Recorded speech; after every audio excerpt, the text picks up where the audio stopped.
అలాగే ఈ cinema release అయ్యాక ఈ స్థాయి సక్సెస్ అవుతుందిలే అనుకున్నా. ఫర్ ఎగ్జాంపుల్, ప్రేక్షకులందరూ నన్ను, మా టీంని, వెంకటేష్ గారు అందరినీ ఇలా ప్రేమగా సంకనెత్తుకొని బాబు మీ సినిమా హిట్ అని చెప్తారులే అని అనుకున్నా.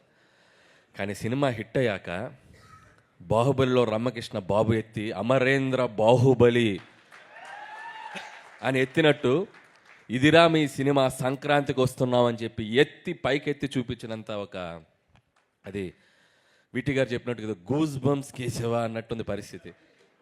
So thank you once again audience, and I love you.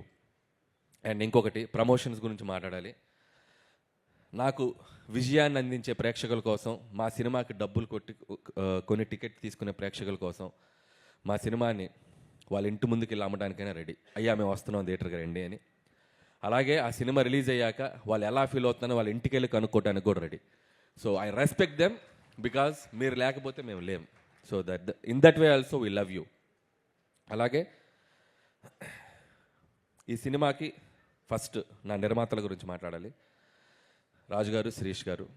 నిజంగా పటాస్ సినిమా ఆ రోజు వాళ్ళు చూడకపోతే, శిరీష్ గారు అన్నట్టు ఆ రోజు వాళ్ళు చూసి రైట్ టైంలో రిలీజ్ వచ్చింది. లేకపోతే కళ్యాణ్ గారు, మేము, హరి గారు, మేమందరం ఒక చిన్న షెల్లో ఉన్నాం అప్పుడు.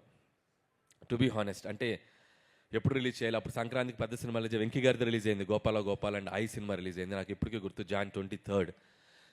వాళ్ళ సినిమా చూసి ఈ సినిమా బ్లాక్ బస్టర్ హిట్, అసలు మీరు కంగారు పడకండి అని చెప్పి ఈ సినిమాని మార్కెట్లో రిలీజ్ చేసి నన్ను ఫస్ట్ డైరెక్టర్గా నిజంగా నన్ను నిలబెట్టింది కళ్యాణ్ రామ్ గారు. అయితే దాన్ని మార్కెట్లోకి వెళ్ళి డిస్ట్రిబ్యూట్ చేసింది రాజు గారు. సో వాళ్ళిద్దరికి నేను ఎప్పుడు థ్యాంక్స్ చెప్పుకోవాలి.